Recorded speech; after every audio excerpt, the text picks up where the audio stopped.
Hi, this is Ed back again with another video. Shout out to everybody on Patreon and Subscribestar. Thank you for your support. Let's just really get right into it. So some people say my levels were off in the last video because it kept on peaking. That is the the levels were off. So I have turned it down a bit. So hopefully there's no peaking and stuff like that when I'm talking into the mic anymore. You might have to turn up the volume a little bit, but if it's okay, let me know in the comments section. So first off, we're going to talk about Shawn Ryan. Shawn Ryan has said that he's talking about special forces and how there's this mass demoralization. There seems to be a demoralization right through the US military. People, as you've seen those stories in the press, defecating on the aircraft carriers. Okay, there was somebody going around doing that. Mysterious laundry room fires, whether that was caused by some kind of like ordinance or something from Iran's end, or whether that was people setting fire to things or trying to design scenarios in which they wouldn't have to go into combat. Morale is a huge problem. If you don't have good morale, then you have a real problem. And apparently, according to Shawn Ryan, to a party he went to full of like special, I guess, forces people, their morale is at an all-time low. Let's take a listen to what Shawn Ryan had to say on the Tucker Carlson podcast, which was a great episode, by the way. But I'll tell you what, I just had some buddies leave, and everybody knows what this is. Everybody knows they're fighting for Israel. It's a joke. And this isn't me saying this. This is not me saying this. Right. This is them. This is the guys that are going to go over there in tier 1, tier 2 units that are joking around saying like, yeah, this isn't even for us. And, you know, throughout history, that's not a winning strategy. Well, especially since if they don't believe in what they're potentially going to do, which hopefully they're going to do nothing. Yes. But high probability they're going to do something. And they know it's not for the United States. It's for a foreign country. Like, the fight's out of the dog, buddy. Really? Well, especially because they could get killed. I mean, the kind of high stakes. That's what I'm getting at. Yeah. They know it's not for us. We're not defending our country. And you think they know that? No, I don't think they know that. I know they know that because I just had a going away party for one, and that's all he was talking about. And it's fucking sad. I mean, it's such a betrayal. It's such a betrayal. It is. You just turn into like a mercenary unit of some other entity. Being like soldiers and stuff like that, I imagine would have to be pretty tough. Actually, on my dad's, well, I won't get into it, but associated with the army. But there is, not my dad, but one of his brothers, heavily associated with that. But the thing about it is demoralization is, if it's really bad, that means it's even a much tougher job, right, to do anything. I mean, how do you, if you realize you're dying for literally another country, you're not even doing it for your own country, which you might, really believe in and be patriotic about, but you're doing it for another country. And of course, the poll numbers show there's like 80 or 90%, once you get rid of people that were born, what they call the boomer generation, is dropping across the board, and support for this war is like, it's like 80%, 80+% in the United States do not support it across the board. The spirit's gone out of it. People are tired anyway. I think ever since after COVID, people are tired, and people have a very negative perception of Israel regarding the genocide and other individuals and people talking about, of course, the entanglement in US politics. Some people say it's a coup. They don't really have any interest in that. So this is going to be a real problem going forward. And another thing is, is the Pentagon and these kinds of places, whose job it is in order to keep morale up, right? You know, like you've got text sig out there and this kind of like exaggerated kind of individual, like someone, you know, a gym instructor that's like on ice or something, you know, like a smoking meth or something. It was like the biggest press ups that did, the heavy metal music in the background. It's not even done very well, right? That's not how you inspire people to fight. People fight for, you know, their friends, their family, meaning, right? That's greater than themselves. Protecting people they love. It's like heavy metal music and press ups. I mean, that's like some kind of caricature out of G.I. Joe land, at least in my perception. Now, if you were creating propaganda, successful propaganda, this is one of the things I think is really bad in the West. It's like demoralization around propaganda because the propaganda isn't even effective.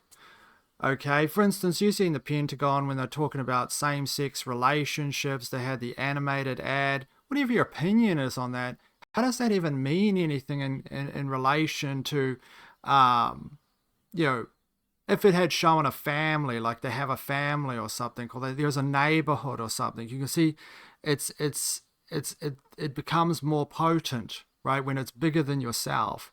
Apart from the advertisement was just them having a wedding and some other stuff, but it wasn't really effective, in my opinion. You have to really make people feel like there's something to defend, number one, and then you have to really make it feel like that they are defending it, number two. If you don't have those two things, then it's not very successful. And that's what I mean. Even the propaganda is broken. It doesn't. It's kind of like meaningless. It's like something that someone that doesn't feel like a robot would create. Look at Braveheart. The reason why Braveheart is successful in the war is because he is defending his homeland, his people. It's because Longshanks was so ruthless. He was the quintessential king, going there and taking their property, invading their lands. Whatever you have to say about the Iranians, but when the invasion happens, it'll be the Iranians that will probably, they're defending their homeland, right? Will they be able to do it successfully? The cost of if there are boots on the ground, so to speak, is going to be astronomical for the US. Everyone knows it. All the strategists are talking about it. All the generals are talking about it. All of them are talking about how catastrophic it is, let alone for all these people's families who are going to go, die. And then they're going to come home heartbroken or whatever. Apparently the number recently was 400. And they're talking about 17 on TV. Right? They've had, people, their bases bombed. A lot of people are injured. I don't know what the accurate number is because they don't actually give accurate numbers anymore. Another thing in regarding propaganda, building up morale, patriotism, whatever. Here you have two of the biggest podcasts in the world. I believe Shawn Ryan is bigger than Joe Rogan or something, or round about the same level as Joe Rogan. Some people are saying it's the biggest podcast in the world. I don't doubt that. He has very interesting guests.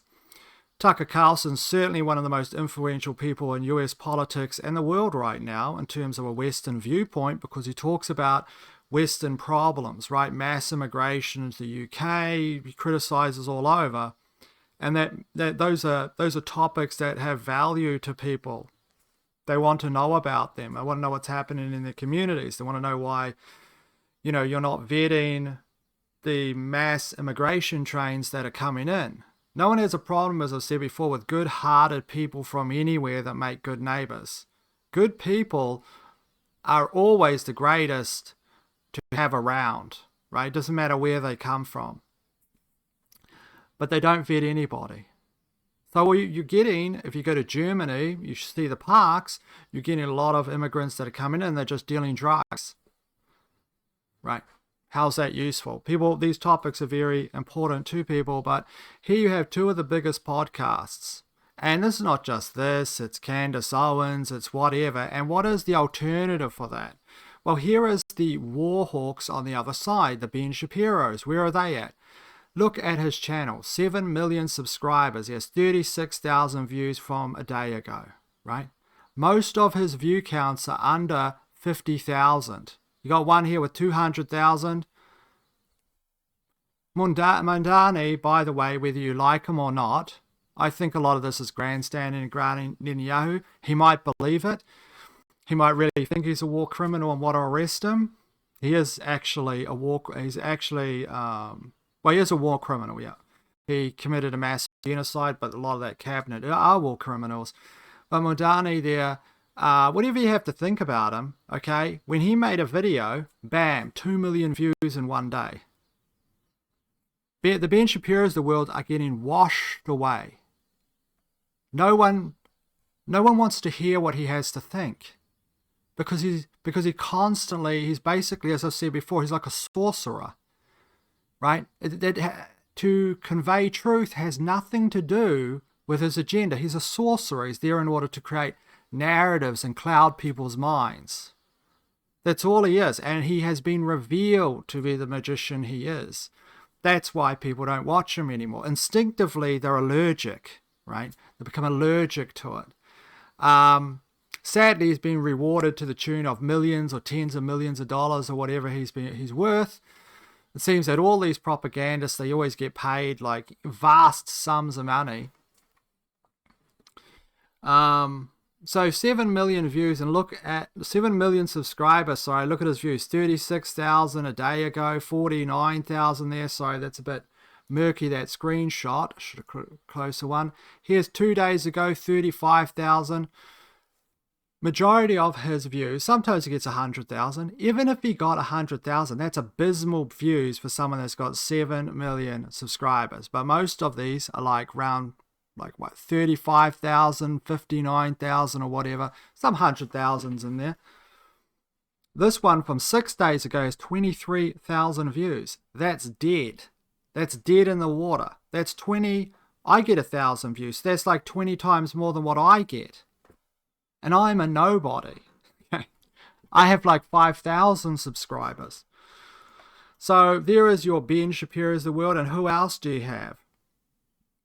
Glenn Beck, your Glenn Becks of the world, right? He does get more views, but mostly he's just seen as somebody that's I would say a conspiracy warhawk. I don't think for a day he believes in any of these conspiracies he puts forward. I mean, I put forward conspiracies as well. I'm not knocking conspiracies. The whole world is run by conspiracies. That's what has been revealed.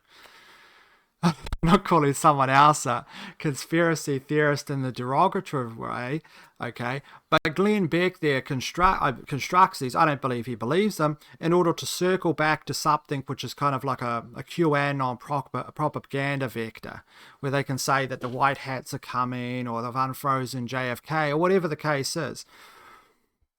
Here you have Trump outmaneuvered the best thinkers at the Pentagon. They told him that starting this conflict with Iran would send oil skyrocketing to 150 to 350 a barrel, which would collapse the economy. Their advice, keep kicking the can down the road like every other administration before him. Trump's response, watch me. Okay, this is like a child thinking, right? This isn't what's happening at all. First of all, there's a manipulation over the oil price. Tucker Carlson went into that in his latest video, and I've said it before. Well, I don't think I've said it directly before, but what is the thing is that they're manipulating it, and then they'll make lots of money betting on oil futures or back and forward, and this narrative is starting to crumble. There is very real hard numbers here. I'll get into those a bit later though, but those are your influences, your Mark Levin in the United States, or your Ben Shapiro, right? Those are the influences over there. But anyway, there is Shawn Ryan talking about the bad morale. Now, I just want to talk about this thing before we get into some other news here, and that is this. China's open source AI isn't a gift, it's a Trojan horse. Washington Examiner.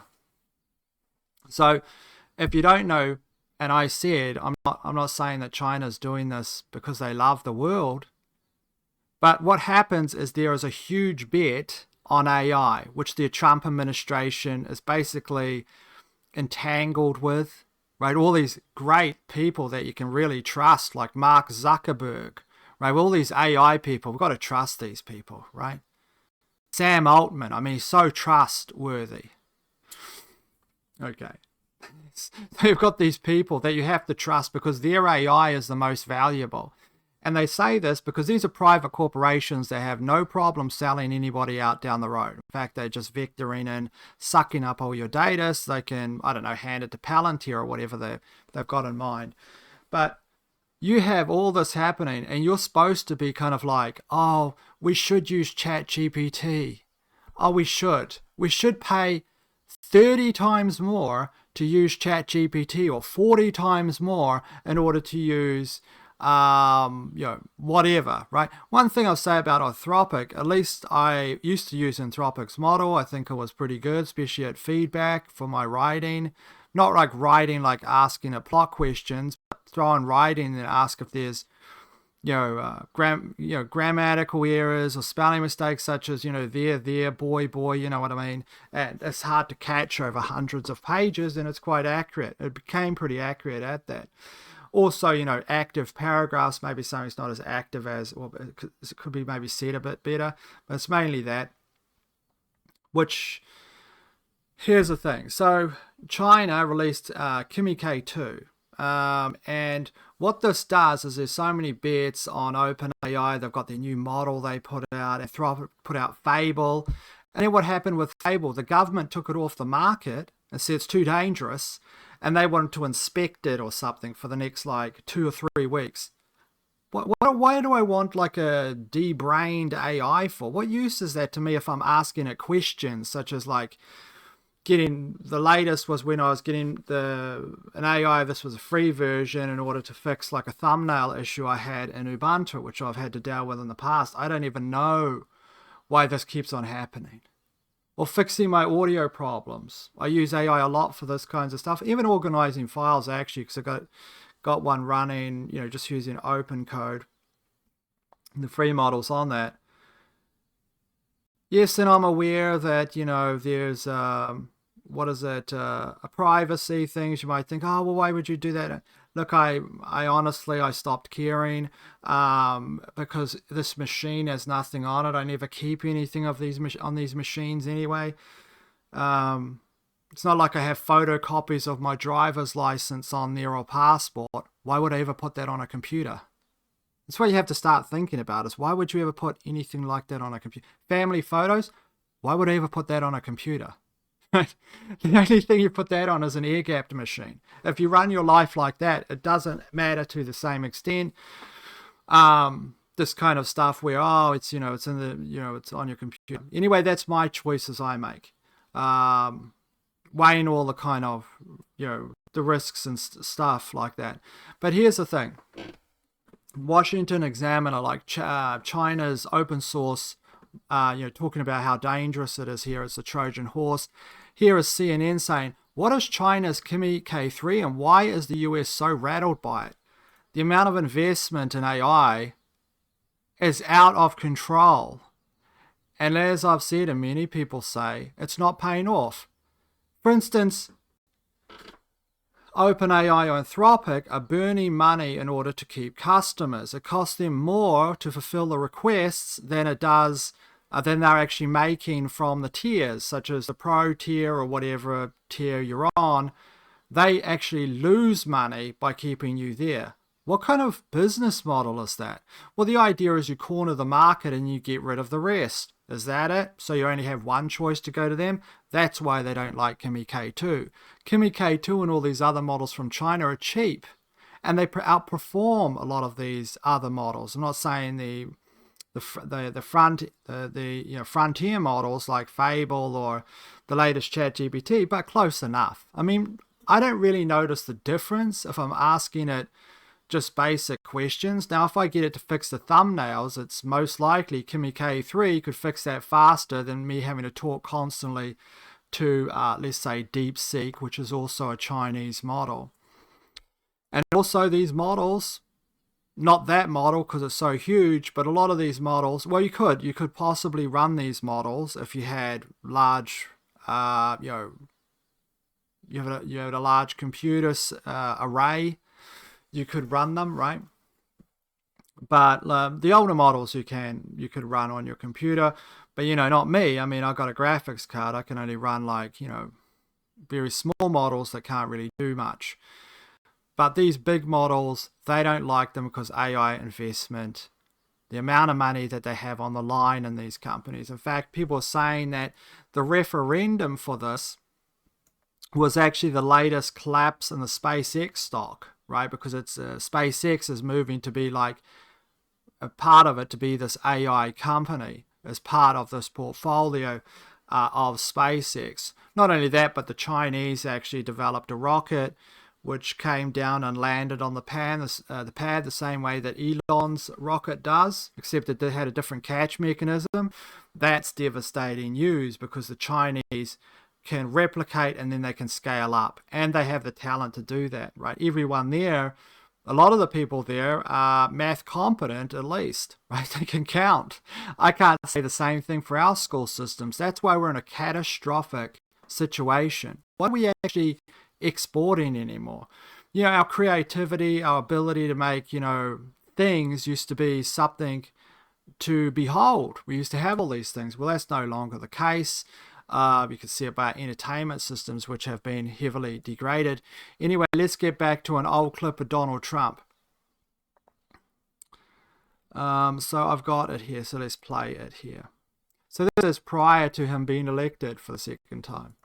These globalists want to squander all of America's strength, blood, and treasure, chasing monsters and phantoms overseas.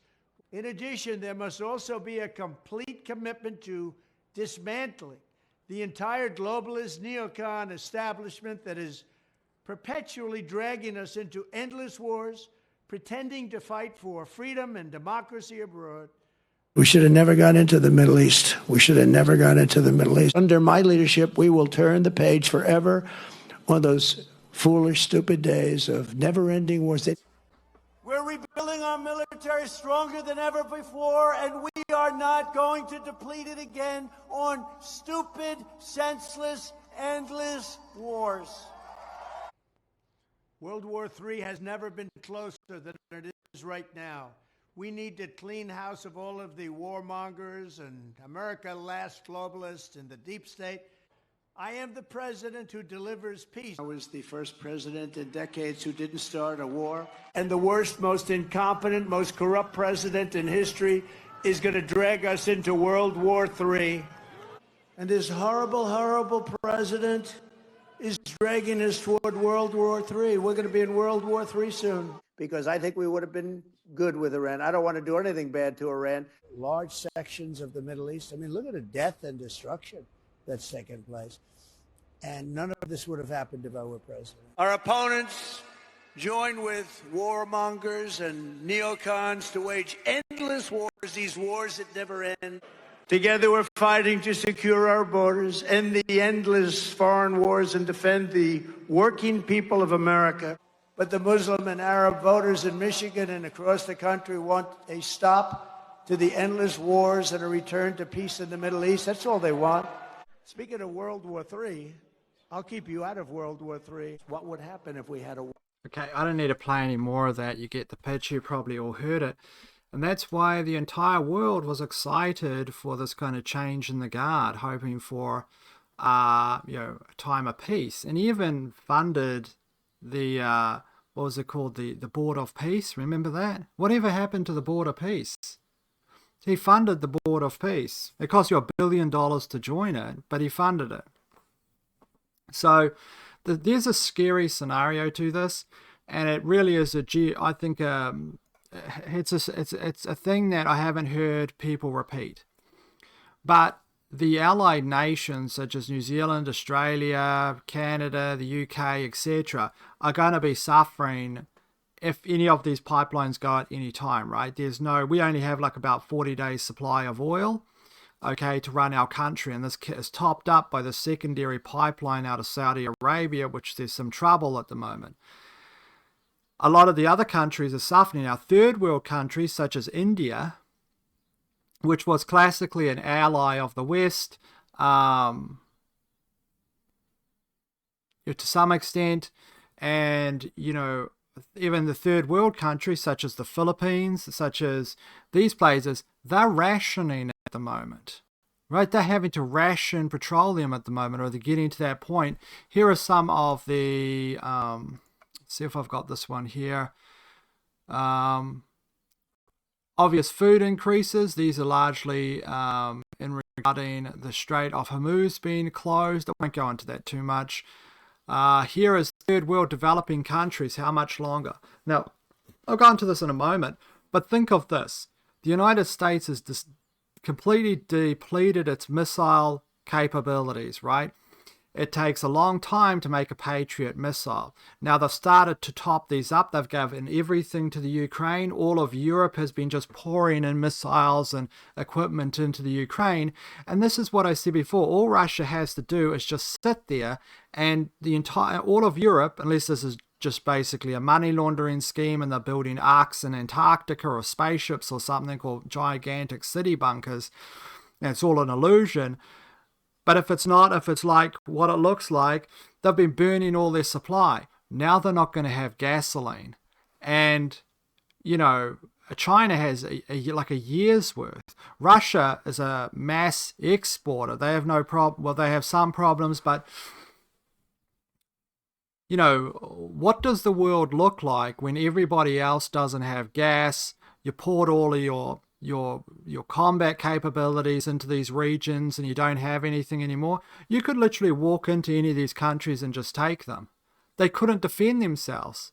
If you don't have electricity, if you do not have power, okay, if you do not have oil, if you do not have energy, you are just, there's nothing you can do. It's like Rome with the doors open. How will you defend yourself? They would have complete air dominance and just blow all your targets to smithereens. They could just wait, and you cannot increase capacity. You just don't have any oil left. Look at the perilous situation that he's placed everybody in. If Russia did want to do all that, I'm not saying they do, but if they did, there's nothing you could do about it at that point. You've burned up all your stuff on junk wars, and just all of this junk, right? It's just crazy to me. It's like all of Europe. How would they defend themselves? You turn off the gas and they're gone in like 2 weeks. If you turned off their gas at the start of winter, they'd be in real trouble, right? People would just be freezing to get death, and you just keep on fueling like social unrest from afar. You could destroy these countries. Of course, they are trying to destroy them from within anyway, but here is some of the numbers. So, because over in Africa, people say, why do I care about Africa? Why do I care about the Philippines? Why do I care about India? You got to care, otherwise you don't have a soul, right? You've got to care what happens. You can't like endorse gigantic famines and then the person that's accountable for it, largely Donald Trump and Netanyahu and their administrations, are going to be accountable for world famines, world death, hyper famines, hyper depressions, accountable for all that. But he will play YMCA and everyone will love him again. All these people are going to starve. There's going to be mass starvation. You can see some of the stats there on screen, which put together or fed into my AI and collected. And all that. I mean, I don't really need to go on about them. Food increases, etc. What are these ones? So about 2 to 3 months, if the straits completely closed and you are starting rationing and recessions. And this is in Europe, right? Those are your numbers, right? Here in New Zealand, we've got about a month. They bomb that pipeline, it's over, right?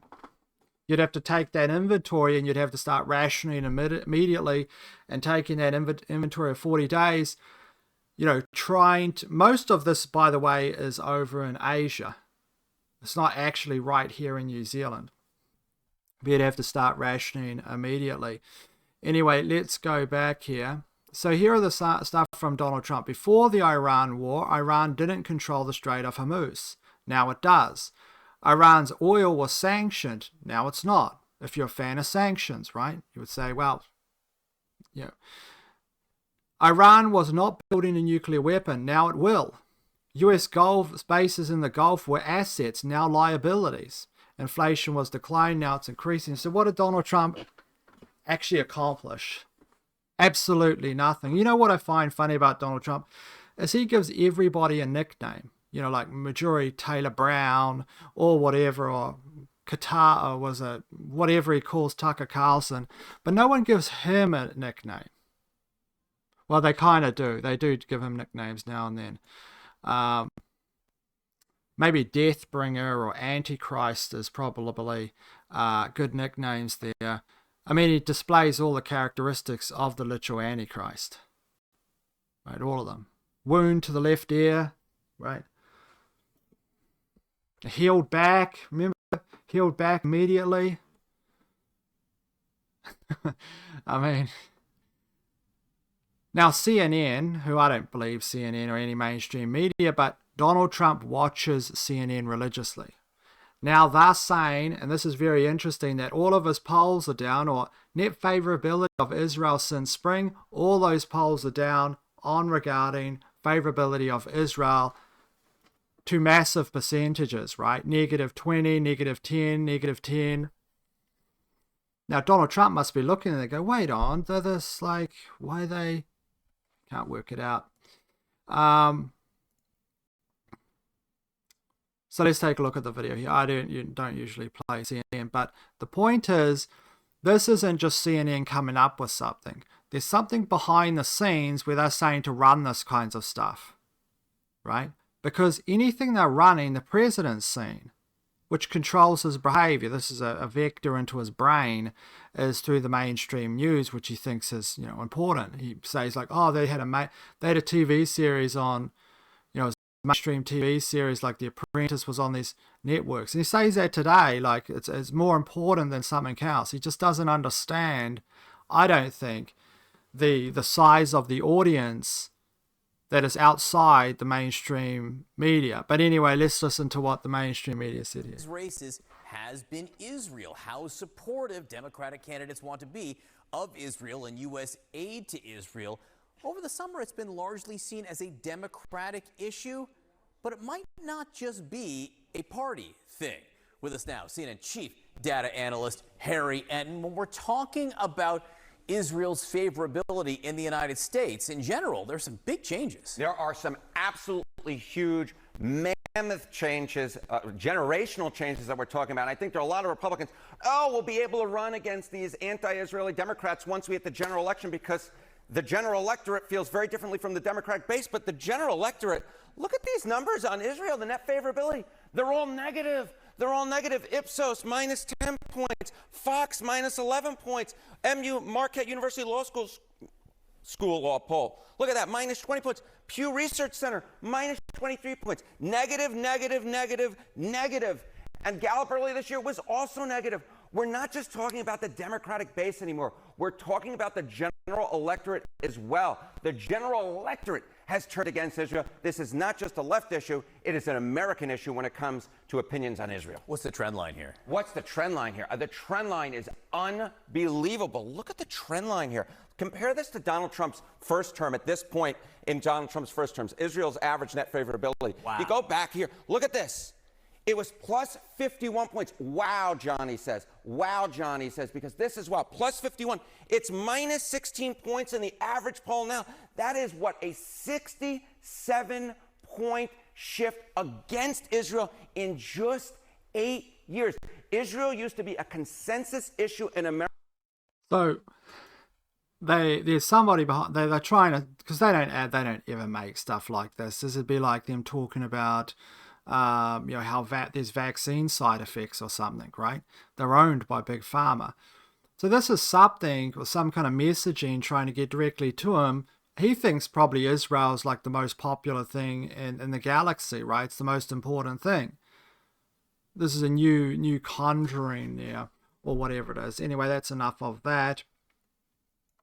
So let's keep on going up to 30-something minutes here.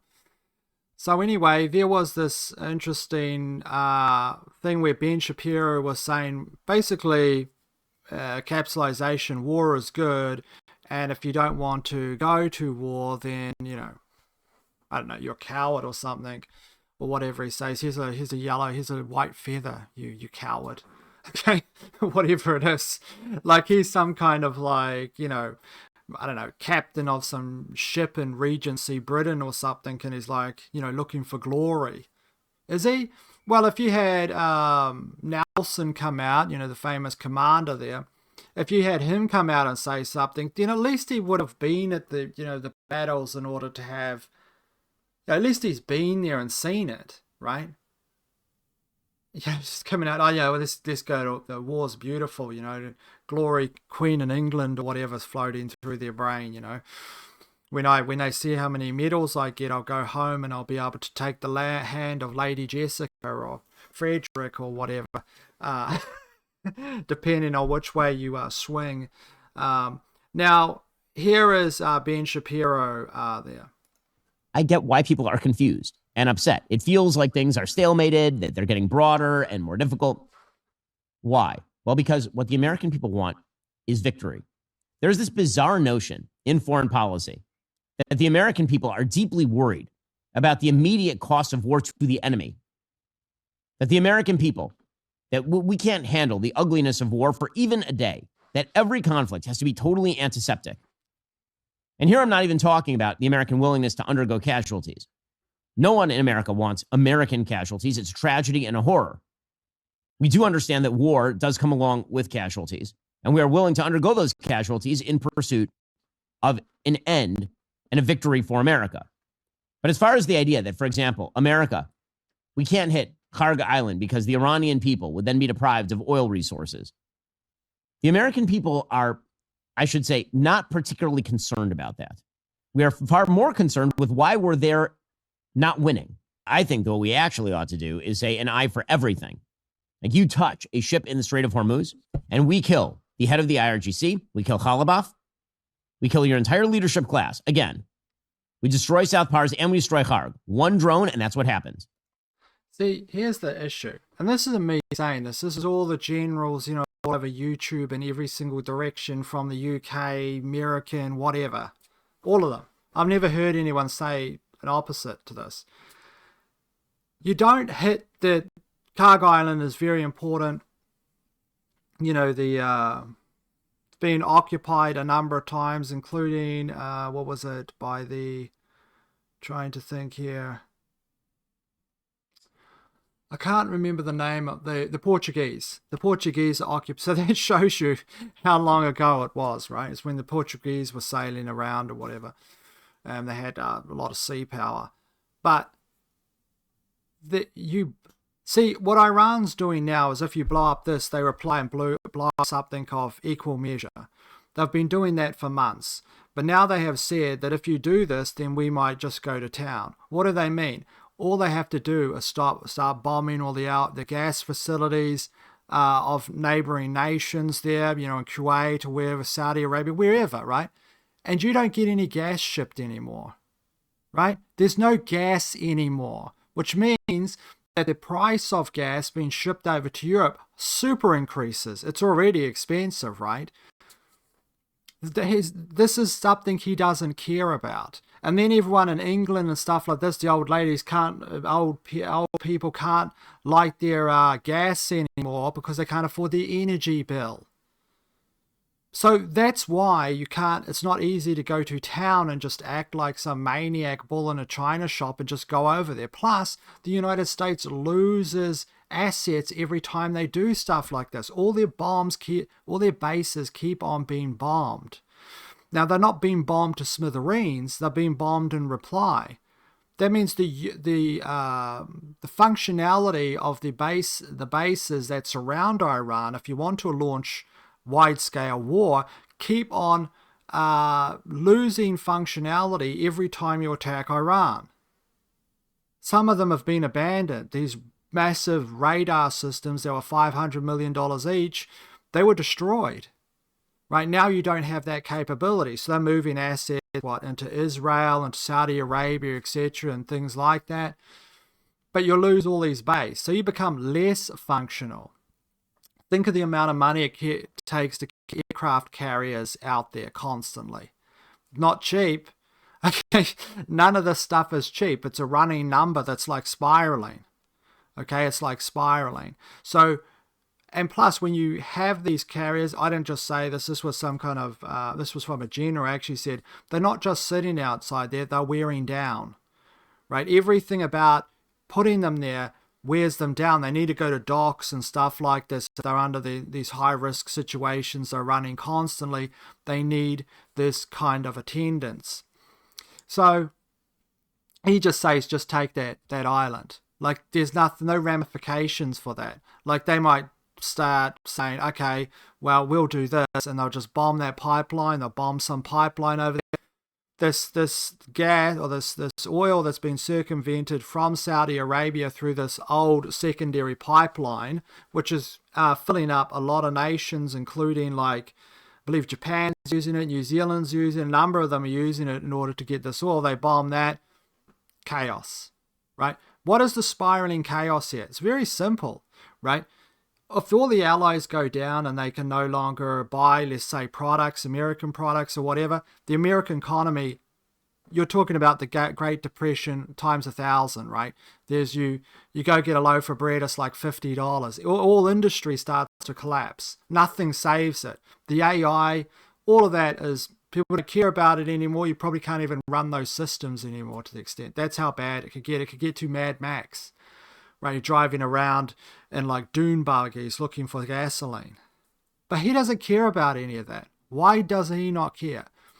You know what's disappeared from the entire narrative across the mainstream media? Israel. Israel's push for this war. Remember, Israel said that they have no interest in getting involved in this war at all. Because the truth is, he doesn't care about the country he's in at all. Doesn't care about it. Anyway, a lot of people had something to say. Tucker Carlson said this to this video. He said, obviously this little freak can go volunteer to fight the war himself, but of course he won't. He has no interest in making any kind of personal sacrifice. None of them do. Israel's finance minister bragged the other day that having American soldiers fight Netanyahu's wars is best for us. So on and so forth. You can read more on screen there. In fact, Joe Kent, who's that special forces guy that resigned, obviously, and blew the whistle. I got a video actually of him here. But he said his reply to Ben Shapiro was similar. Okay, he was it was similar, except he called Ben Shapiro a chicken hawk. Anyway, here is the Joe Kent reply. Here he is with Alex Jones's son there, who's doing a great job on his dad's show, actually. He's more intense, he seems, than his father is. He's only 23 years old. That's why I say he's only 23 years old. And he's like, knows a lot of stuff. Joe Kent here. Shapiro and all of the soft pundits and politicians who were too cowardly to fight during the last 2 decades of war make very compelling case for instituting a draft, he says. His basic argument was, there is the chicken hawks comment there, but his basic argument is, if you institute the draft, there is a risk to them. Kind of. Most of them buy their way out of it or say they've got hooked feet, like Donald Trump.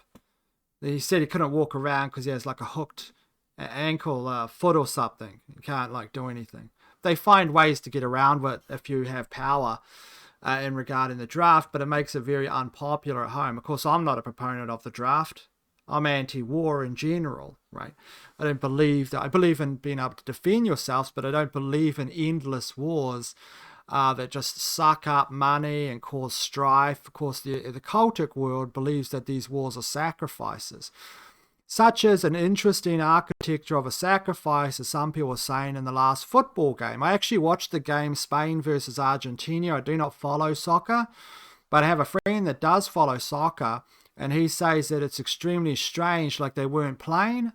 And I did see the conspiracy that everyone put round. There was this book that came, I think, the UN, and it showed the kind of same score as what happened in Spain. And I think, look, I'm going from memory. I don't have it in front of me, so these facts are probably wrong. They showed the same score or something between Argentina and France or something, because said they were going to win the Spain would win the World Cup were alluding to that in this children's books, and you wonder if that's predictive programming. You make the sacrifice happen. If it's in front of enough people as a football game, is that useful in terms of this the spiritual realm being affected as the occultics like it? But anyway, there is what he was saying in regarding the draft. I won't play the video because it's basically the same thing. I had something which it wasn't me saying this. This is what a lot of people are arguing about. So what I was doing is I was putting the question into my my engine and told it to go out and do research, and they basically say the same thing. And that is in the United States, the merger of, with Section 219 there, and the defense the defense package that's going through there with a whole bunch of other stuff in it. It's interesting because this merger with Israel and the United States, the core of it, I'll just read it here. Yes, that's the core of it. Israel Defense Companies, a formal permanent pipeline into the Pentagon, procurement bypassing normal competitive processes in some respects, joint ventures, licensing deals, US-based production partnerships with Israeli firms. That means billions in contracts for companies, so on and so forth, and others. The supporters frame this as cutting edge, but what it does is it bypasses US companies. Do you see? So what it does, look, I don't like this world of military industrial complex stuff, but I'm just showing you, if you bypass US companies and you send them straight to the Israel, then the power center behind these realms, which are shielded by intelligence communities and things like this ends up in Israel. And they end up the owners of the work product, the new missiles, the new drones, the whatever that they sell back to you. There is literally no benefit in it unless you're circumventing US companies. Think of that. Donald Trump and the Trump administration, who is the architects of this world, of this particular thing, no matter where the vector they say it comes from, even if it's across the board, he's circumventing US companies completely for these other companies in Israel that most likely his family has investments with, right? Great friends of Israel, whatever. And these companies now influence moves out of the United States in the most powerful sector to Israel. It's really interesting, isn't it? So bypassing US firms. Kind of crazy if you ask me. And we've talked about oil. Chris Martinson said the US is not a net exporter of oil. The government lumps things like propane and butane in with oil so they can get away with calling the US a net petroleum exporter. When it comes to just oil, the stuff that gives us gasoline, diesel, and jet fuel, the US imports more than it exports. So, let's play a little bit of a video here regarding this. We were burning about burning 86 million barrels a day before the war started. And now we're missing for sure about 12 that's just missing because they did some workarounds here and there. Well, the question is, when was the last time the world globe was burning 12 million barrels a day less? That brings us to 74. So we go on our little chart and we look back. We find out that number is 2011. The world was burning 74 million barrels a day. Problem. The world's economy was 36% smaller back then. And so this is what I work really hard at, is because I do what I call put on my energy goggles. And it means when I go out, I don't just see a maddening, infuriating traffic jam. I just see energy. I see people burning oil, gasoline. I see cars that took oil and diesel to manufacture them. I see jets flying. I see bridges that need to be repaired. And all of this is just energy, right? And it just sort of makes sense, right? So the economy requires people to do things. Like we all have to do some work. Even if we have a service job, we're still doing work. Well, work requires energy. And so therefore the economy requires energy. We can just put those pieces together. And so when you have less energy flowing through an economy, by definition, it starts to skinny down. It gets simpler, which is a euphemism for it craters. And so we're actually risking the cratering of the world economy. Trump saying, oh, we're insulated. I know we broke that stuff over there, but we'll be fine over here. How's that going to play in, diplomatic circles as it goes. Right, so he goes around and he just performs more sanctions or whatever the case is. So this was a funny clip, actually. I'll just play it very quickly. This is where Neil Oliver, and I thought this was the most brilliant example of politics itself. So Neil Oliver, orator, historian, actually, his history documentaries and stuff like that are brilliant. He also has seen some stuff where he seems to be getting into ghosts, like hauntings and stuff. Look, I'm not a believer in well, I shouldn't say I'm not a believer. It's possible ghosts exist, but I personally have never. Well, I seen a ball of energy. That was it. But I told that story. I'm not going to go into it. It was after a funeral. I was sitting down. I was actually having a drink, although I wasn't drunk because the first glass, with my friend, and we're sitting in like a basement, and this ball of energy floated past. I said, "Did you see that?" And he goes, "Yeah, I seen that." It was like it was an orange orb. Was it like a insect? Can't say it was an insect, but it was quite interesting. But so I can't say it. Obviously, I believe in the spiritual realms and stuff, right? But a ghost, I've never seen a ghost. It's possible that I just do not have the eyes to see ghosts. Maybe I just put out a persona of not caring. I mean, Stanley Kubrick once said something interesting. He said he wouldn't be afraid of a ghost. In fact, it would be a relief for him to see a ghost because it would be proof of the afterlife. So then no ghosts appeared to him. The ghosts were probably like, "We can't scare this guy. Okay, we're out of here." Anyway, he did some. I like Neil Oliver. I think he's a stand-up man, that guy. So let's have a listen to what he had to say anyway. Neil Oliver compares boating to a toy steering wheel given to a child. It provides the illusion of control, while the real direction of travel is controlled elsewhere. As long as too many people have faith in the existing systems, if you think you can vote your way out of it, to take but one example, then you're trapped. It's pretty much the little plastic steering wheels that people used to fit on the dashboard of their cars so that their 3-year-old could twiddle his wheel and pump the horn. But of course, the wheel's not connected. The little steering wheel's not connected to anything.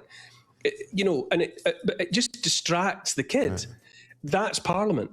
And he's 100% correct.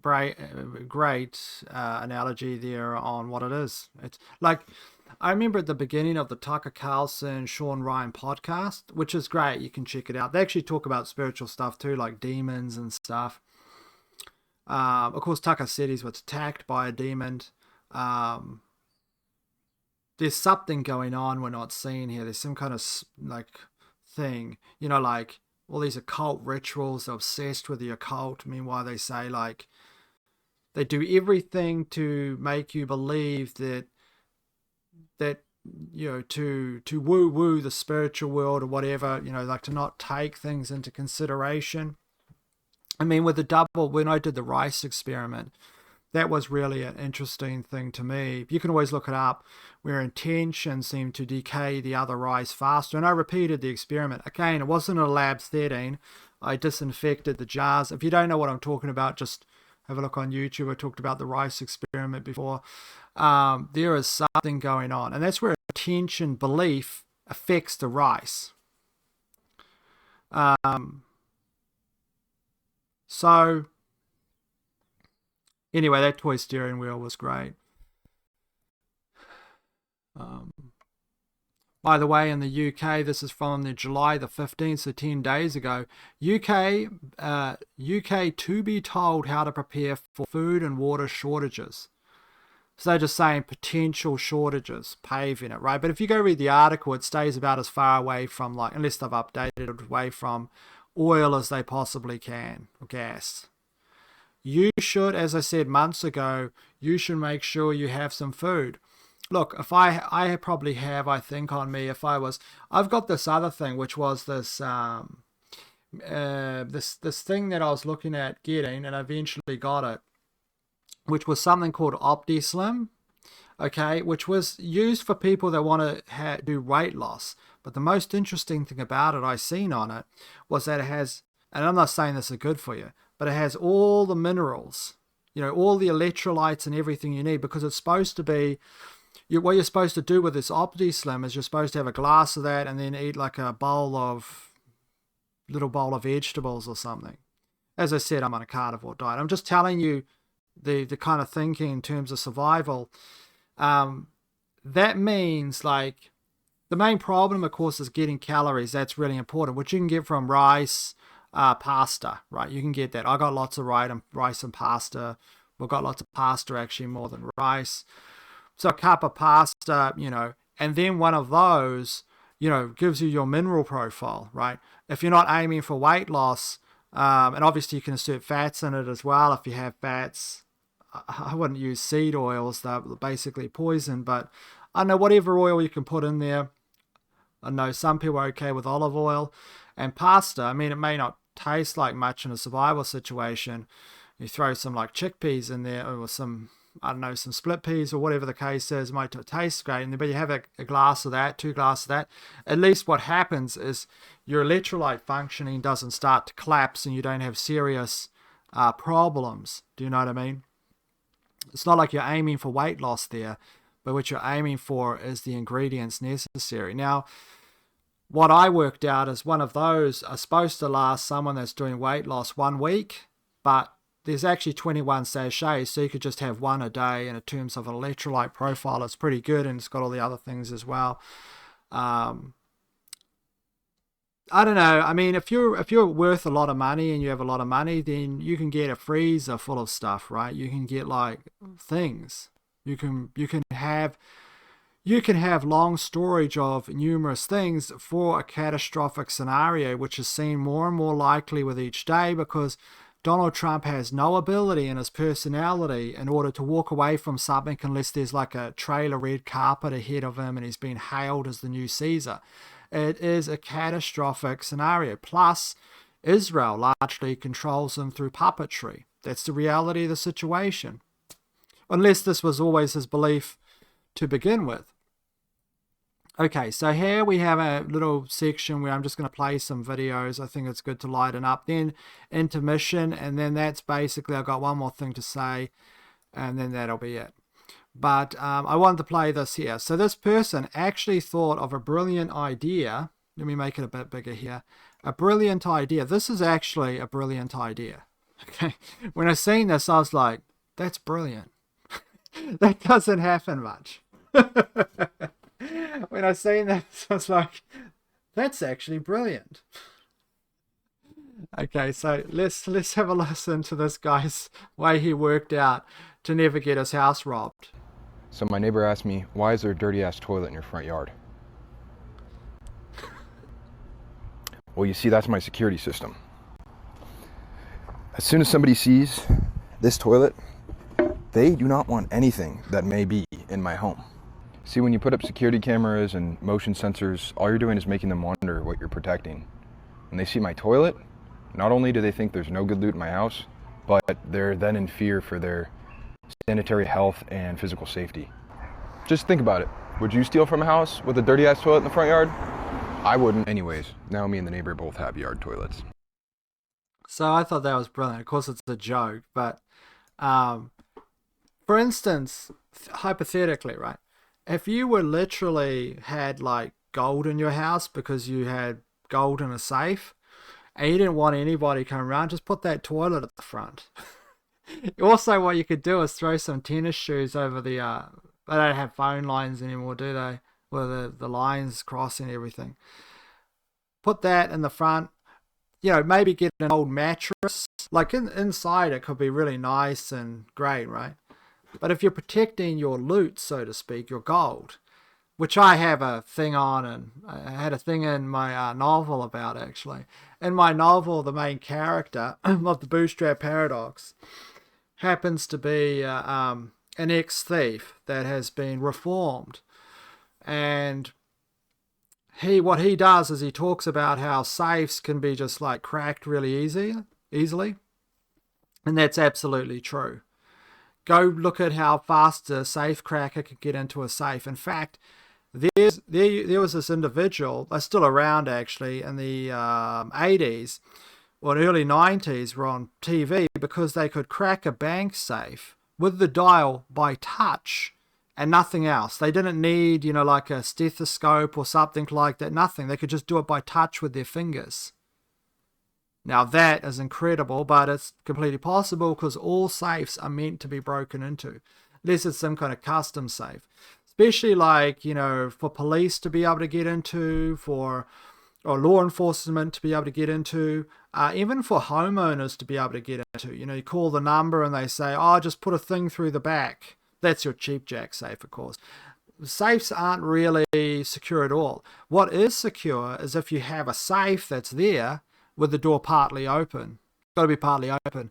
And inside you've got maybe, I don't know, some cheap jewelry, some fake jewelry, some fake diamonds, which are largely worth nothing, some kind of fake diamond necklace or whatever, and a little bit of cash, maybe $50 or $100. It's permanently ajar. But the real money is buried inside a similar safe in the backyard, right, under fake grass, right, which you only lift up because, well, actually what you do, put it in the tool shed, in the basement of the tool shed underneath the carpet. There's just dirt. You take back the dirt a little bit, and there's your safe, right? Or something like that, completely unrelated to the house at all. So people could search for it. They find the safe. You go, look, I've got nothing else. That's all I got. Please don't take my mother's fake jewelry. Those diamonds. No one, I don't know. This is my working theory. Anyway, I had that in the novel, which is called The Bootstrap Paradox and is on Amazon. If you want to check it out, I think you'll enjoy it. There's also an audiobook version of it as well, which is on Amazon. Whatever. But here's the thing. The toilet in the front yard is perfect. What you need also is an overturned stained mattress, right? What you do is you overturn the mattress and you put like something that looks like possible blood, okay, on the mattress and just let it dry out. Get some kind of like gravel on it, because if someone has a mattress at the front of their house with dried blood on it, okay, and they don't care, you don't want to go inside that house, right? You don't want to be inside a house like that, okay? You don't even want to touch the walls. It's like the Grateful Dead when they dosed everybody in that, when they went to perform the song, they dosed everybody in the room, which I think is just horrendous, but that's what they did, everybody that was in there. You don't want to go into the house because like the furniture could like have residue of LSD on it, or,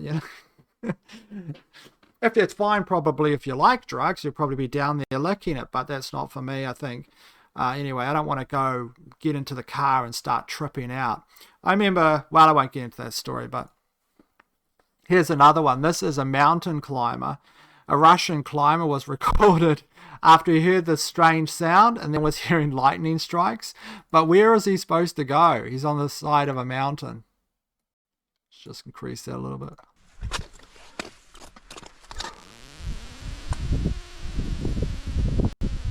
He's hearing this weird sound. Ой, блядь, ебануться. Меня сейчас ёбнуло молнией. Да ну нахуй. Блядь. Давай я вниз. Меня молнией ёбнуло, я вниз. I'd be like abseiling down there. I'd be gone. You're not sticking around there when you have all these metal things and in the middle of a lightning strike on top of a mountain. I don't know if I'll play this video. It's so stupid. This person driving a car. No one was injured, I don't think. So someone pulls out from the golf cart, and then the other person jumps out to go after them. It's like when you're not thinking at all. I think it's here. So she climbs out to go after him, and these people crash. Thankfully, no one was injured. Now, I'm playing this one because I was wondering if this was an AI voice. basically, this is the level of content creation I could probably handle these days if I was on TikTok. And that is, you do something like this, but you put this kind of voice over top of it. It's quite good, actually, how you just have a mundane video and it's slightly humorous because of this person's voice. Hans Dry's donut. What the heck is that? Nibble nibble. HMMMM. Okay. Give me another taste. I don't know what to think of it yet. Blah. Okay, sorry, redo. Such tiny demure bites. I'm a fancy boy. I think I might like this thing. Yeah, that's good. More, please. Nom. Yummy. Gimme. Okay, only a little more. What? Last bite. You can't have it all. Sad. I give that a 9/10. Anyway, it's just a silly video, but I think it was interesting when I was watching it, like, do they have it? I don't know anything about TikTok. They write this stuff in and it gets different voices to play it, or is that someone that's... Because I didn't see a TikTok thing on there or name, so I couldn't track it down. I don't even know if this is from TikTok. One thing about horses, though, they're such beautiful creatures, you know. Obviously very dangerous if you're, if you don't know how to... I do not know much. I mean, I've ridden a horse many years ago, but it was one of those like child petting zoos when I was like 5 or whatever. Yeah, who hasn't ridden a horse, right, when they get taken with their parents to see a horse?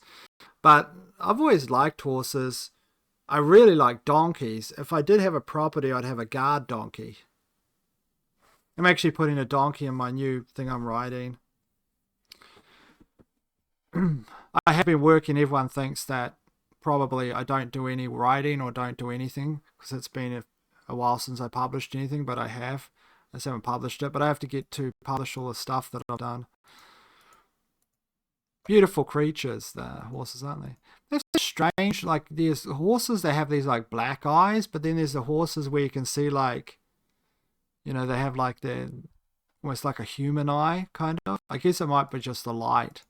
He's just got dark brown eyes.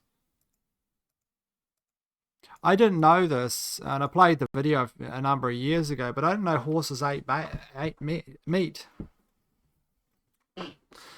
Like, there was a horse, and there were these baby chickens, and the horse ate them.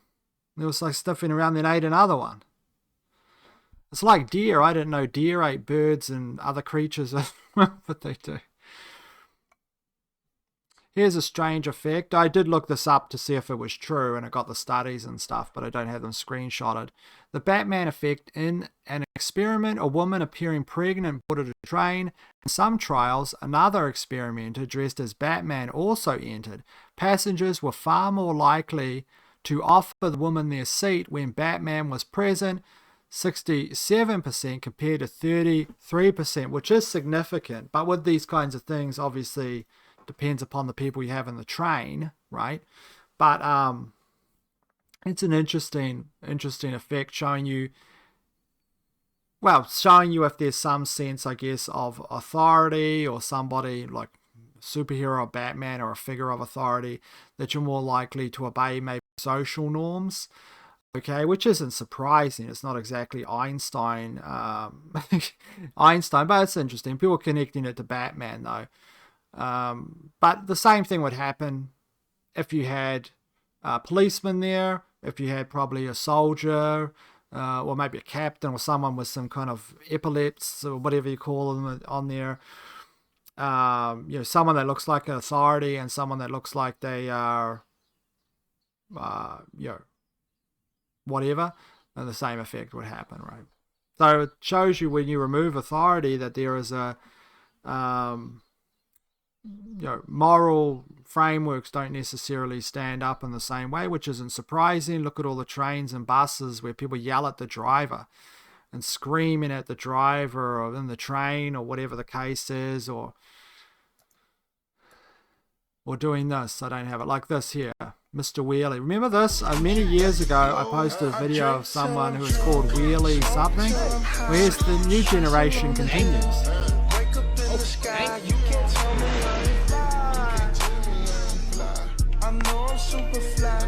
You must really hate the society you're in to do this to people, right? It kind of reminds me of when they, like, you know, randomly just someone will drive down the street and fire like air rifles at people, you know, which can kill people. If you get an air rifle, you know, in the right spot and it goes through the tissue, soft tissue, and hits your heart, you're dead. A police officer actually died from an air rifle in New Zealand at one particular point. But, you know, anyway, let's go back to here. Here is intermission. I don't have that much. I just want to talk about some things that I watched. Not necessarily that recently, but things that I recommend. Now, I've got a pretty eclectic taste, so I was watching this a while back, Poldark, and I've talked about Poldark before. Of course, it was big in England in the 1970s, Poldark. Now, I had seen it a while back, and I thought to myself, what I like about it is, I don't know what it is, the lead actor here, which is played by, I don't have his profile, who plays Ross Poldark, you know, plays as kind of like, in the beginning of the series, well, he plays like a person that's coming home, Captain Poldark, and his like house has fallen into disrepair, and it's like all a mess, and he comes to reclaim his fortune. But it's kind of, I don't know, it's weird watching this old stuff, because when I was younger, if you had to come at me 15, 20 years ago, I would probably not be interested in it at all. But now, I guess because of nostalgia or just wanting to go back in time, I can watch stuff like this and really enjoy it. And I do have this on DVD, 2 sets of DVDs, strangely. Fate would have it. Because I went to the thrift store and they had another version of it. But Poldark, what I mean to say, was an interesting series that I enjoyed. Now, it has a remake, and I happened to come across the DVD, and I thought, I'm not going to watch that, it'll be trash, right? But it's not. The actual remake of Poldark is pretty good, and he plays Ross Poldark pretty good, which is this kind of brooding, angry, but also heroic character, right? Now, it's not really, people frame it as a romance, but Poldark isn't a romance story, it's a drama, okay? It does have he has relations with a woman that comes into his orbit. I won't get into it, but I watched it. I was just surprised that it wasn't trash. It was actually very good. I wonder what, I didn't get the rating on the old Poldark, but I'm sure it's like around 8 or 7.9 or something like that. So there was one time they actually did a good remake. Also, recently, very recently, I watched Hornblower just the other day. Started watching Hornblower again. Now, good series, but I just thought I'd point out one thing about Hornblower, which is always interesting to me, how small things, small influence can create like these huge changes in our world. What I mean. Did you know that Jonathan Swift apparently came up with the name Vanessa? He is credited with coming up with the name Vanessa. You've probably met numerous amounts of Vanessas in your life. I found this hard to believe. I was looking at it and go, that can't be true. That's what they say. Now, Jonathan Swift, if you don't know who that is, our famous writer. I'm assuming, I don't know why I assume that people don't know who these people are, but Jonathan Swift wrote, obviously, Gulliver's Travels, right? He's a very famous writer, a very famous character and essayist from history, and he wrote Gulliver's Travels, which I've got a couple of versions of, which I tried the BBC adaptation from 1983 last night. You know, most of this stuff is sleep fodder. Like, I'll throw it on and, like, it's not interesting enough where you're paying attention. It's just things moving. So you can kind of lay there. There's just stuff moving and you slowly drift off. And I don't care if I'm thinking about other things, you know. So it's kind of relaxing. So that's the BBC adaptation, which is on YouTube, by the way, of Gulliver's Travels from 1983. Can't say it's interesting, but it's there. It's kind of like when I was watching that Wizard of Oz version, which was from 1970 something, 1975 or something, which have the cow, paper mache cow. I mean, you're not going to pay attention to it. I think that's probably pretty low level stuff anyway. I don't think that's even the quality that you put in the background, actually. Other stuff I use sometimes, in case you're wondering, is just anything that I've seen a million times, or, you know, whatever. How my brain must be messed up if I actually need to listen to sound and watch video in order to sleep. But Hornblower, which is a great series, a classic series, obviously, classic novel series there by C.S. Forester. But what I mean in regarding Vanessa and Jonathan Swift is that Jonathan Swift constructs a name, allegedly. I mean, history says that he did, but history is mostly full of lies. But the history says that he's credited with creating the name Vanessa because it doesn't show up prior to him, apart from in this book he did. Now, that's something that made some huge change. It's always interesting to me. So here is one. The author of this series was called C.S. Forester. Now, C.S. Forester is the same individual that had a one-time meeting with a random RFI pilot who was in, the cockpit caught fire and they went to an emergency landing, the World War II pilot. He had a meeting with them in order to get them to write about their tale. He said, I want you to write about it. And so the person wrote it, and then he published it without telling them, and then just sent them a check. And that person was Roald Dahl, who Roald Dahl didn't consider himself a writer before that point, with that meeting with C.S. Forester. And that's Roald Dahl in his own words telling that tale. So imagine that. Imagine if C.S. Forester didn't meet with Roald Dahl and say, I want you to write down your account. Of course, this is part of whatever he worked with, I think was the military at that particular time, or Ministry of Information is where he worked. So this was kind of a propaganda piece, on a great daring deed, as, everyone loves in the boys' annuals and things like that, right? To hear about these daring deeds of RFA pilots, and this, lends more people to go become pilots later on in life, or maybe even if you're reading that particular tale by Dahl, which is read by adults. But you have C.S. Forester in that one meeting. In that one meeting, he meets with Roald Dahl, and if he never did that, there would be no Roald Dahl, most likely, right? And Roald Dahl became a significant literary character, right? Even before he was a children's author, long before. He wrote screenplays. He was actually, most people believe, a spy. He was an attaché to the,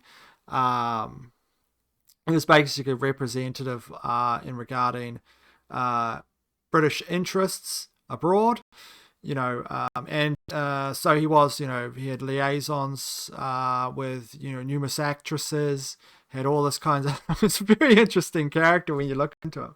He also invented a device which saved his son's life, who had a brain injury when the carriage went down the street. I've always been fascinated with Roald Dahl.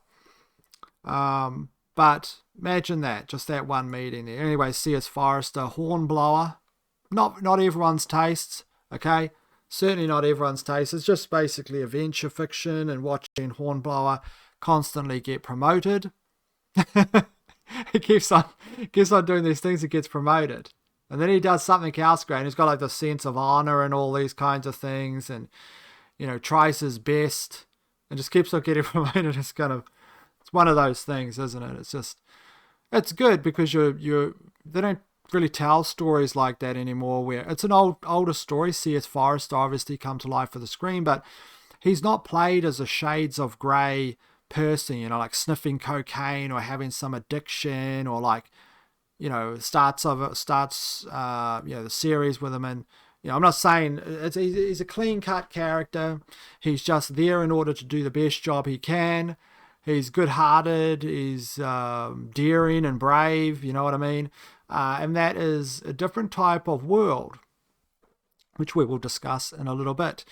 Other things I've been watching is this, which is Tales from the Unexpected once more. I've been going through the complete series.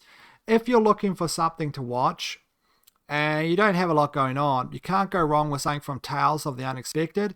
Now, the episodes, it's an anthology. A lot of them are written by Roald Dahl and other top writers, the thriller writers or writers of suspense, as they would say, of the time.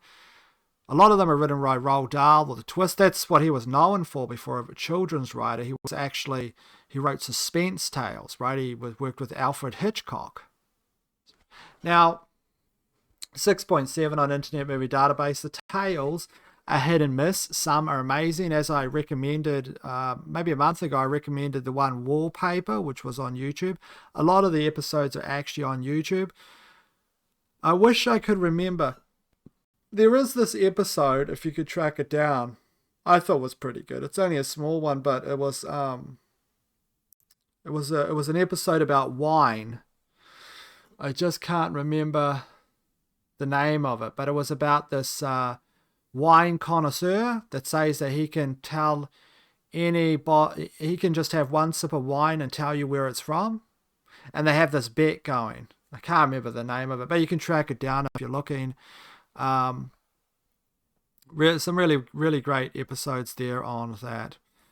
Now, here is something else. So I was thinking, because Sam Neill sadly passed away. Obviously, he had cancer. He was also a big proponent of the therapy there, the safe and effective. Sam Neill passed away, and I was thinking, what is his best movie? What is Sam Neill's? What is one of his most memorable, I should say? Not his best, because I'd class, in my opinion, my favorite movie of his is Event Horizon. Of course, other people could say Jurassic Park, which is a good choice. You could certainly say those movies. Those movies are the most famous movies, right? But there is a different class of movie that is the unknown Sam Neill movie. Not many people have probably watched Sleeping Dogs, I think it's called. I have. I watched it a few years ago. Interesting movie. Sam Neill's been around for a long time.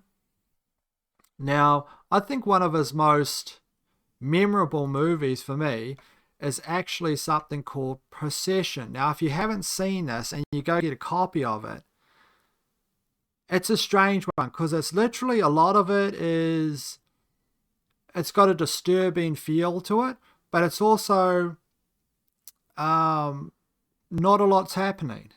Right? So when you watch it, you're like going, well, when's stuff going to start happening? And then it has this one disturbing scene in it. You'll know the disturbing scene. When someone opens the door and looks in the bedroom, let's say. It is disturbing, I put it that way. And I didn't even see that coming. Like this kind of weird, it's a kind of supernatural, what says there's supernatural horror, cosmic horror in a lot of ways. I might actually watch that again. Very well directed. Very well directed. Great director. And this is actually from 1981. Not a lot of people ever mention this or have seen it outside, I guess, the horror world, right? It's something that not a lot of people have seen. But it's one of, obviously, it's a very well-made movie. It's not something I'd probably watch that much. I mean, I might watch it again, but recently, maybe I'll watch it today, I don't know, but it's not something you end up with what you would watch that often, you know. It does have this disturbing scene, so I just thought I'd point that one out if you're looking for something to watch. It's such an unusual concept, I gotta say. Possession is singularly the harrowing horror movie. By the time I caught up with Procession on my movie channel in 1984, it had been slashed down from 124 minutes to 81 minutes by its US distributor. That's crazy difference in minutes. It's like 40 minutes difference. It was sold as a straight-up horror movie, and I'd prefer not to explain why, because that would spoil the humdinger of a reveal. That is humdinger, I tell you. Actually, you know what? I'm going to try to get hold of the longer version via my mysterious contacts in the ether, the digital ether. And I might watch that tonight, actually. Well, this afternoon, actually. It's the afternoon, isn't it? So that's intermission anyway. So I've played these clips, which I've got here double, and I've got that one there. I just want to point out this, because when I was talking about Hornblower, he's such a good character. He's such a trustworthy person, right? He's someone, when you look at him, oh, your Hornblower do it, or, you know, just the person you trust to protect the baby, so to speak, right? And or to go on the mission would be Hornblower, because you know that Hornblower isn't going to betray you. You'll say, God, you know, say like, darn it, we've got a mission to go on. Or someone would open up a chest of gold and say, now Hornblower, maybe you could stray from that mission and take a little bit of this gold. You know, take this gold and forget about your mission. And he would just stand there all straight and say, I don't know about you, but, you know, gold doesn't sway my allegiance to the crown. Something ridiculous like that. That's right. It's a great show. A classic, really. So you had these kinds of, this is your C.S. Forester world. This is your 1940s, you know, this is your C.S. Forester. I don't exactly know when the first book was written, but it'd be around about that era was when he was, I'm not exactly sure of the exact, when he started writing. Let's have a look here. It was 12-book series of Hornblowers. So when was that? Okay, so he was being awarded awards in the 1930s, so it's even older than that, right? It's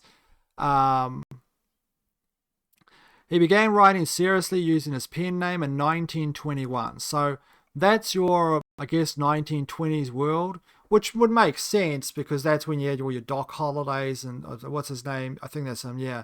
And you like these kind of like adventure-esque characters, and you know, so. He's kind of that, but it's on a naval ship. But anyway, C.S. Forester probably was around then. But anyway, you have these characters. Now look at the characters today. Who are the heroes today? It's very interesting. And I know that there's probably lots of people out there that probably have Spartan tattoos, or, you know, like, you know, the really big Spartan people. But the person, I know Sparta's old, right? But these have been characters that, as far as I can tell, have been recently turned into heroic entities. You know, the 300 Spartan, for example, you know, stuff like that, as heroes. But actually, the Spartans were like basically rapist murderers. They were evil. The Spartans were actually evil, right? They were like murder people, and part of their initiation is going out there and raping some of the slaves. So they've taken that, these kinds of people, now these are the heroes of society. These are what it means to be a man, is to have a Spartan tattoo, right? As a Sparta and stuff. But if you look into it, the symbolic nature of that, if you look at them, they were terrible people. They were evil people, largely. And just their general makeup and behavior, right? And you would say the same thing about the Vikings. I know there's probably a lot of Scandinavian people that worship the Vikings and things like that. But you know what the Vikings would do is they would take slaves. They would burn slaves when the king died. They'd just murder people. As I said in the last video, they'd go from town to town, raid and kill everybody. These were defenseless people. As part of their religious system there to, you know, to do all this, that's what they did. They killed, murder, and plundered people. But these are the new heroes. Do you know what I mean? You've gone from Hornblower to this.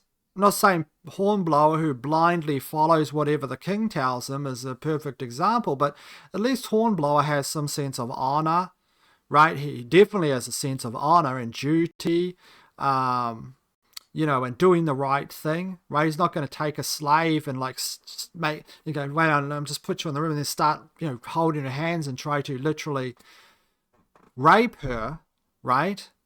But that's common among the Vikings, and that is common among this crowd.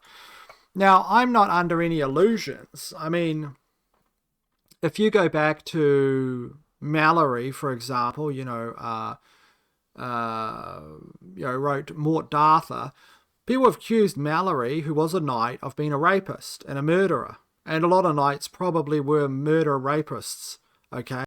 As people point out, maybe. But there was probably a lot of chivalrous knights as well. But what I mean is the overall image is romanticized within the populace to be like the knight in shining armor, Lady Guinevere, the bells ringing, etc., doing the right thing. Sir Lancelot is not going to take a woman against her will and start doing that to her, right? He's not going to like stab some slave to death with a knife 50 times.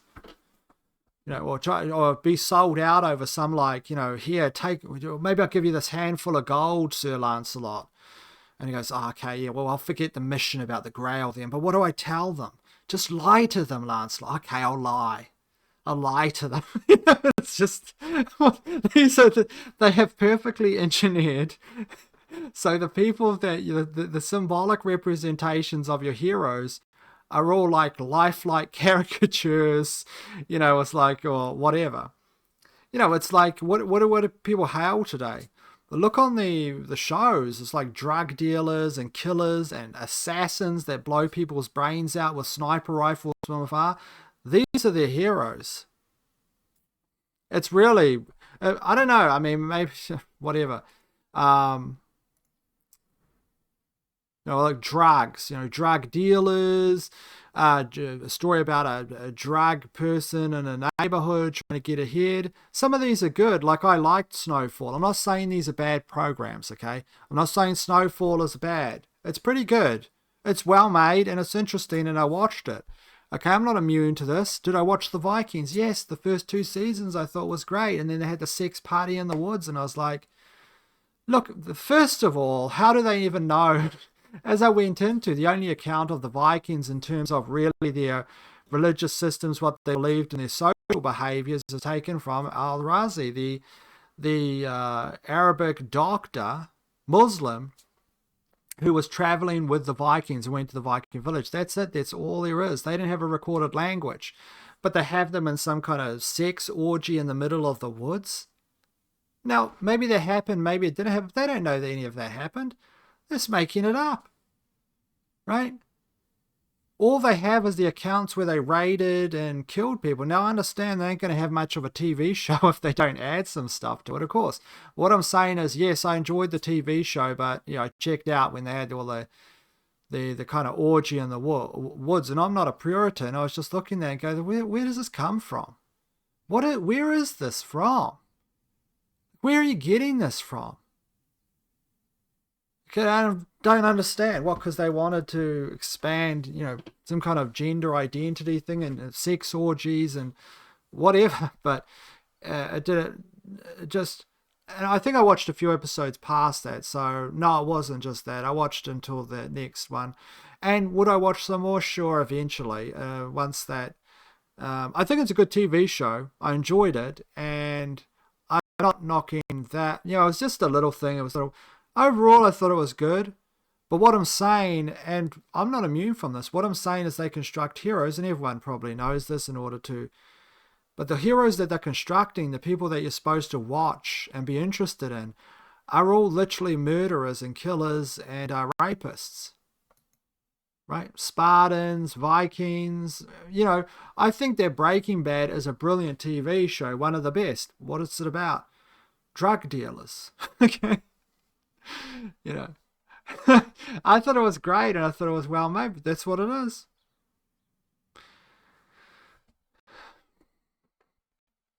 Yeah, it's like, look at the 80s, right? You had the A-Team, you had B.A. Baracus. Now, what did B.A. Baracus do? Like, you see him in there in an animated feature talking about, don't get in the van with that guy, or drugs or whatever. Now, if you look at it carefully, they're literally just blowing people up all the time and killing people, okay? Just blowing, things have been blown to smithereens. But at least I aimed at what they call the bad people. I realize that this is a moral grey land, but who are the bad people really? But this is what they do. The A-Team take care of problems, right? Knight Rider takes care of problems. Now, he's not using a gun all the time. He's using Kit. So everywhere he goes has to literally have a road, by the way. If there's a set of, if there's a, like a, I don't know, then Kit, you know, if there's a mountain range, if you're a bad guy, just build your house on a mountain. Kit will just have to sit at the bottom. Apparently Kit can fly, though. It does have flying capabilities. Anyway, that's it for today's video. And I'll see you all, well, I guess I'll see you all later.